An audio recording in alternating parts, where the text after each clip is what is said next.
военкоматы явились первые призывники. Какие меры безопасности соблюдают будущие солдаты? В условиях борьбы с коронавирусной инфекцией профессиональный праздник отмечают медсестры. Якутяне Айсен и Дуалан Лугиновы создают якутские мультфильмы, живя в Сербии.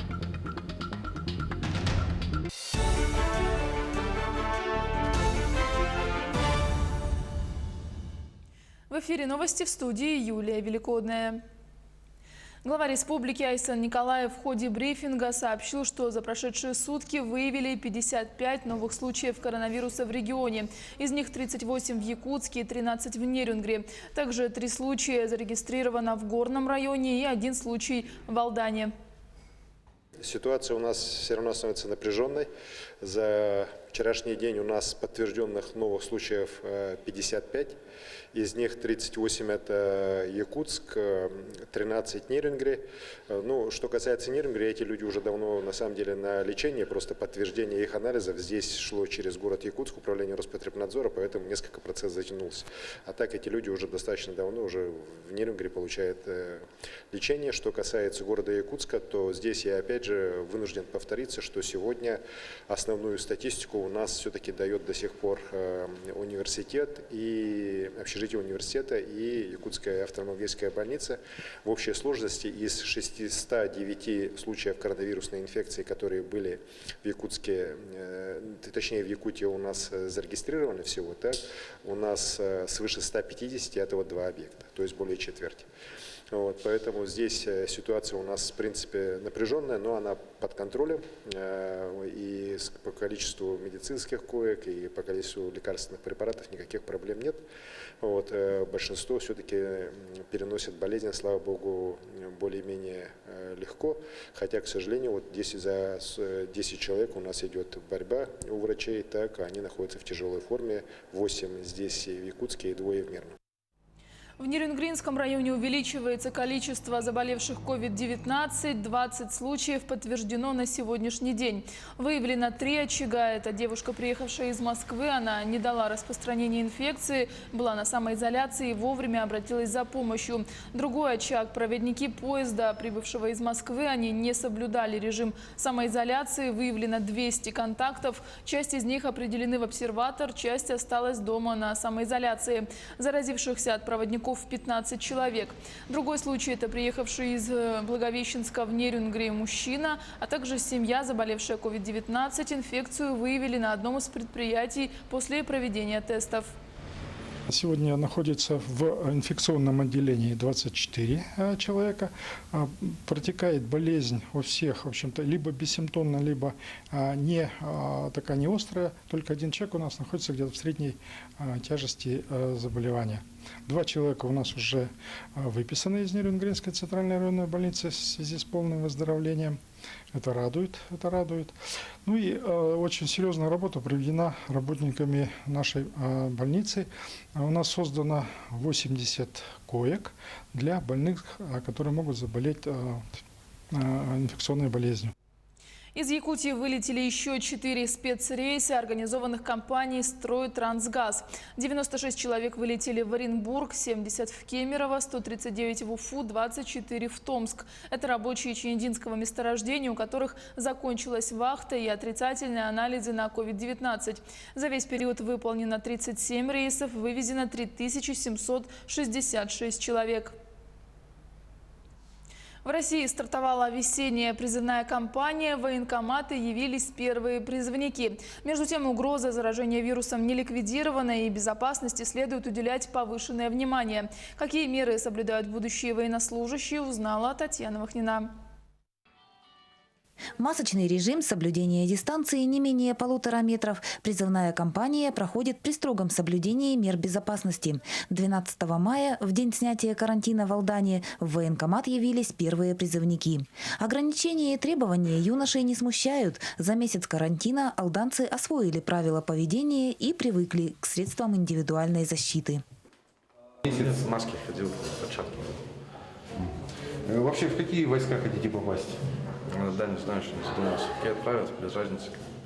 Весенний призыв 2020-го отличается от предыдущих кампаний. Повесток юноши не получали, оповещение проводилось по телефону. Явки в военкомат будут малочисленными. Имеющиеся площади должны позволять соблюдение дистанции. Количество призывников, вызываемых на комиссии, очень уменьшено. Вот на сегодняшний день у нас 14 человек всего, потому что для соблюдения этих норм, необходимых дистанционных, мы можем только такое количество вызывать единовременно. Ну, соответственно, комиссию проводить в любом случае надо, потому что верховный главнокомандующий задачу поставил. Весной призыв более массовый, нежели осенью. Количество потенциальных новобранцев, однако, по сравнению с предыдущими кампаниями уменьшилось. Демографическая яма, которую удалось перешагнуть школам, разверзлась на пути призывников. Весной 2020-го в Алданском районе кампания охватит порядка 200 юношей. Чуть более полусотни новобранцев вскоре пополнят ряды вооруженных сил. На сегодняшний день 10 человек мы осматриваем всего лишь. Хотя ранее порядка 40 у нас проходило, да, 30 человек. Вот. Ну а в целом осмотр, как обычно, вся комиссия в сборе. Традиционно в мае алданцы отмечают День призывника. Массовые гуляния проходят торжественно и весело. В 2020-м проведение праздника исключено. Альтернативой пышным проводом в армию явился старт призывной кампании. Профессиональный праздник медицинских сестер в этом году проходит в условиях борьбы с коронавирусной инфекцией. Многие из них сегодня находятся на передовой. Из-за пандемии их профессия вновь стала одной из самых востребованных во всем мире. Подробности у Ульяны Шагиной. Вера Винокурова еще недавно работала поваром в одном из банкетных залов столицы. Медицинской сестрой мечтала стать с детства, поэтому во время декретного отпуска решила поменять свою специальность. И ни дня об этом не пожалела. С детства мечтала об этом. Вот. И раньше после школы пыталась туда. Возможности не было. Ну, сейчас, когда была возможность, вот во время декрета я взяла и решила учиться, поступить в медицинский колледж. Очно отучилась, да. Вера уже 8-й месяц работает участковой медицинской сестрой в республиканской клинической больнице номер 3. Коронавирус внес свои коррективы в неспешное дежурство под присмотром наставников. Сегодня Вера со своими коллегами с утра и до позднего вечера объезжают квартиры контактных лиц и тех, кто приехал из других регионов, чтобы взять у них анализ на COVID-19. Ну, график работы с утра с 8:30 до 8 вечера работаем. В праздничные и выходные дни работаем посменно, по дежурству. Тяжело? Ну, для начинающей медсестры или уже привыкли? Ну, я уже привыкла, потому что вот уже как 8 месяцев работаю здесь и привыкла к такому расписанию, работе. Мне нравится.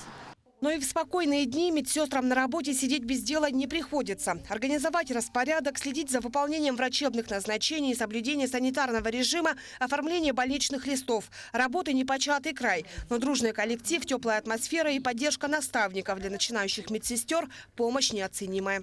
В трудной ситуации, когда надо что-то спросить, что-то узнать, всегда рядом, всегда помогает, поддерживает. Мама, привет! Как дела? Хорошо. Уроки сделал? Да. Сын Веры Эрчим уже больше месяца не видел маму. Семья приняла решение не рисковать здоровьем ребенка, и пока мама работает, за ним присматривает бабушка. Сегодня в таком графике живут и работают многие медики. Во имя здоровья каждого из нас они общаются с родными только по телефону. Тяжело, но каждый из них понимает, что от этого зависит не только жизнь и здоровье близких, но и окружающих. Ульяна Шагина, Илья Сыромятников, Якутск. Ноутбуки доставили в Верхневилюйск для дистанционного обучения. Их заказали из Москвы в Управлении образования УЛУСа и администрации.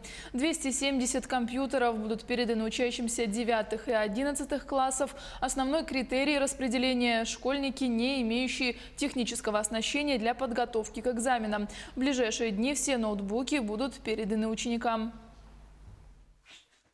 Сегодня после обеда мы перенаправляем половину ноутбуков в заречные школы. Там у нас имеется 11 школ. Например, распределение будет таким образом. Большие школы – это 1-я школа, 2-я школа и 4-я школа, где обучаются дети в среднем 400 детей.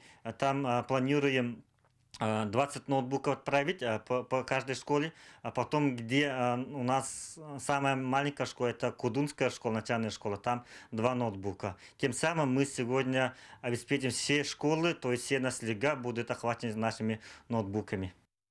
Паводковая обстановка на территории республики развивается согласно прогнозов. На 4 основных реках региона проходит активная фаза ледохода. В верховьях реки Оленек начались процессы разрушения ледового покрова, наблюдаются подвижки льда. На реках Яна, Индигирка, Колыма наблюдается вода на льду и колебания уровней воды. Для обеспечения безопасности населения при прохождении ледохода на территории Алданского, Усть-Майского, Тампонского, Амгинского, Чурапчинского, Татинского районов и Якутска работают межведомственные оперативные группы.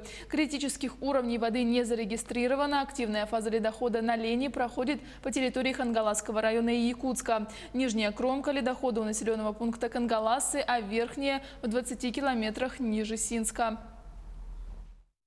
В связи с образованием ледовой перемычки в 7 километров ниже населенного пункта Чимна и Татинского района вода идет подо льдом. По данным космического мониторинга, до устья реки Амга наблюдается ледоход различной интенсивности. В ближайшие сутки двое ледоход достигнет устьевой части на территории Тампонского района. В связи с неготовностью реки Алдан на этом участке существует вероятность образования подпора с повышением уровня воды и выходом воды на пойму у населенного пункта Чимнай и Харбалах Татинского района. Мы продолжаем рассказывать о юбилее Великой Победы. В честь 75-летия со дня окончания войны известный якутский художник Семен Луканси написал портрет матери-героини Февронии Малгиной, которая потеряла на войне 5 сыновей. Старший погиб на фронтах Советско-финской, а остальные 4 сыновей на полях Второй мировой войны. До конца своих дней любящая мать надеялась на то, что хоть один из ее сыновей остался в живых. Как рассказал художник, светлый образ Февронии он хотел увековечить уже давно. И вот в прошлом году начал поиск и изучение материала. После долгой и сложной работы в эскизах, этюдах и зарисовках Семен Луканси нашел цельное, композиционное и образное решение. Вся работа продлилась около 7 месяцев. Эта картина – дань памяти и уважения, преклонения всем матерям Якутии. И не только Якутии, но и всем матерям России, на долю которых выпало тяжкое бремя ждать своих пропавших сыновей и надеяться до последнего на их возвращение. Когда опубликовал эту картину в социальных сетях, публика очень тепло приняла картину. Но в первую очередь работу очень тепло приняли родственники, внуки, земляки Февронии Малгиной, что для меня, несомненно, является высшей похвалой. Выпускники якутской IT-школы, победители конкурса «Моя профессия IT» Айсен и Дуалан Лугиновы живут в Сербии. Находясь вдали от родины, они создают якутские мультфильмы. О том, как создается анимационный шедевр, знает Айсена Бурнашова. Прошло ровно 3 недели, как первая серия якутского мультсериала «Игрячась Куланчуктар» или же «Ребята-близнецы» ворвалась в YouTube. Главные герои – озорные лошадки. Они любят играть на улице, петь песни, а иногда даже попакосничать.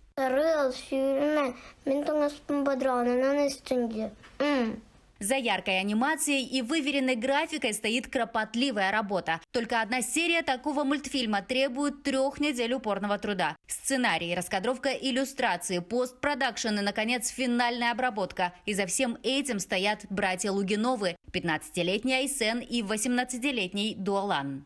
Мультипликацией мы начали заниматься в марте этого года. И в апреле мы выпустили нашу первую серию. А в нашем мультсериале показывается обычная якутская семья и их повседневная жизнь. Главные роли мы выбрали же ребят, потому что у нашего народа Саха лошадь является священным животным.